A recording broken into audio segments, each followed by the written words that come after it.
पुराणों में वर्णित कथा के अनुसार सरस्वती नदी के तट पर स्थित अपने आश्रम पर महर्षि वेदव्यास अपने पुत्र शुकदेव जी को विवाह करने के लिए मना रहे थे, किंतु गृहस्थ आश्रम के प्रति उनकी निरासक्ति और इसके कष्टदायी होने की बातों को सुनकर और सदा स्वयं को बंधन में होने की अनुभूति को सुनकर उन्हें भगवान विष्णु की वटपत्र पर बालक रूप में सोए हुए वक्त की कहानी सुनाने लगे। पुत्र, जब सारी सृष्टि का अंत हो गया और भगवान विष्णु ने स्वयं को बालक रूप में जल में एक वटा पत्र पर सोए हुए देखा और अपने चारों ओर जल ही जल देखा, तो वे सोचने लगे कि मैं एक बालक के रूप में कैसे परिवर्तित हो गया। मैं कौन हूँ? इस अथाह जल के सागर में मैं कहां से आ गया और किस महान पुरुष ने मुझे बालक रूप में परिवर्तित कर दिया। जब भगवान विष्णु के मन में ऐसे विचार चल रहे थे, तभी उन्हें आधा श्लोक सुनाई दिया। सर्व खिलविद मेवाम नान्यदस्ति सनातनम। अर्थ है कि जो कुछ भी है सब मैं ही हूँ, मेरे सिवा और कुछ भी नहीं है। भगवान विष्णु इस आधे श्लोक को सुनकर विचार करने लगे कि किसने यह श्लोक कहा, यह ध्वनि कहाँ से आई, और मन ही मन उस आधे श्लोक का जाप करने लगे। तत्पश्चात उनके सम्मुख देवी आदि लक्ष्मी प्रकट हुई। वे अत्यंत सुंदर वस्त्र पहने हुए थीं। उनके मुख का तेज मानो सैकड़ों सूर्यों के बराबर था।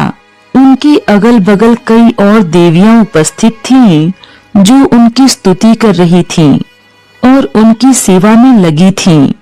तब उन देवी को देखकर भगवान विष्णु सोचने लगे, यह देवी कौन है, यहाँ पर क्यों आई है, और इसके अगल बगल खड़ी हुई ये स्त्रियां कौन हैं? क्या इन्होंने ही मुझे बनाया है? ऐसे सारे विचार उनके मन में उठ रहे थे। यूं विचार कर रहे भगवान विष्णु को देखकर लक्ष्मी जी कहने लगी, विष्णु, तुम क्यों इतने विस्मय विमुग्ध हो रहे हो? देवी आदि शक्ति के प्रभाव से तुम मुझे भूल गए हो। तुम इससे पहले हुई अनेक सृष्टियों को भूल गए हो।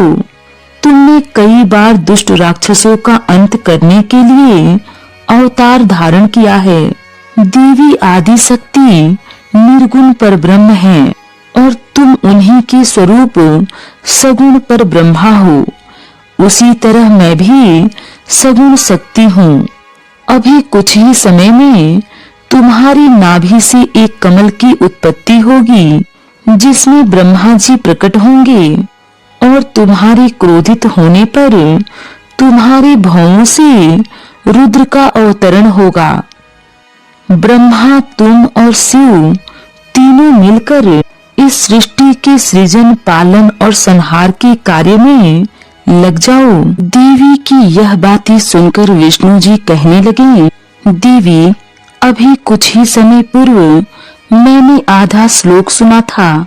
उस श्लोक को किसने कहा था, मुझे बताने की कृपा कीजिए। तब लक्ष्मी जी कहने लगी कि विष्णु, जिस आधे श्लोक को तुमने सुना था, उसे निर्गुण स्वरूपा पर अध्या शक्ति ने ही कहा था।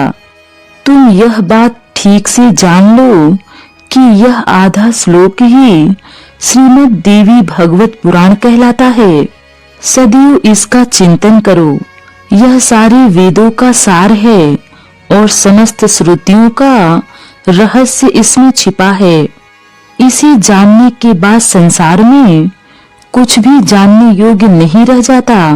देवी की बातें सुनकर विष्णु जी ने आधे श्लोक का जाप करना आरंभ कर दिया और देवी अंतर ध्यान हो गई। ब्रह्मा जी ने देखा कि विष्णु जी श्लोक का जाप कर रहे हैं, तो उन्होंने पूछा कि यह श्लोक क्या है, मुझे बताने की कृपा कीजिए। तब विष्णु जी ने इस देवी भगवत को ब्रह्मा जी को सुनाया। उसके बाद ब्रह्मा जी ने अपने पुत्र नारद को सुनाया।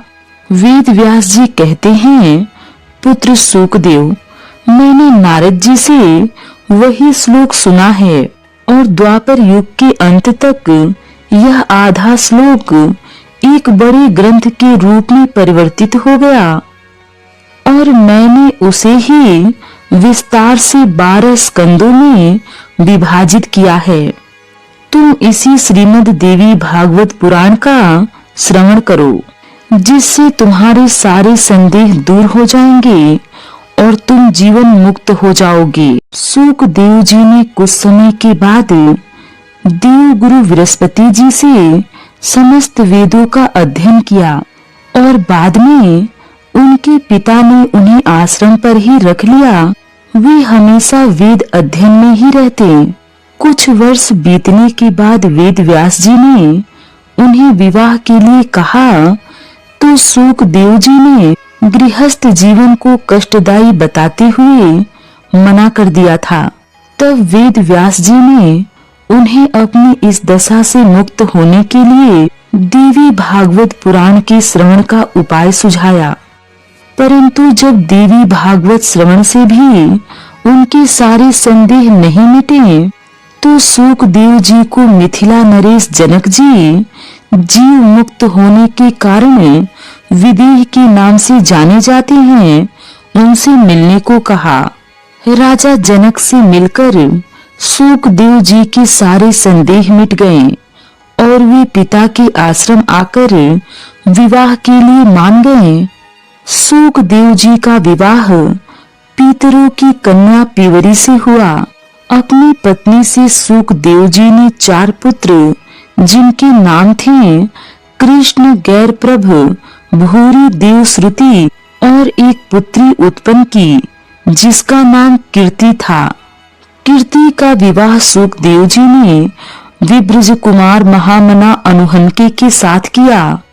इसके बाद सूकदेव जी ने अपने पिता वेद व्यास जी का साथ छोड़कर कैलाश की सुरम्य शिखर पर्वत पर चले गए। वहां उन्होंने अविचल समाधि ली और कुछ समय बाद अपने शरीर को त्याग कर पर ब्रह्मा में लीन हो गए।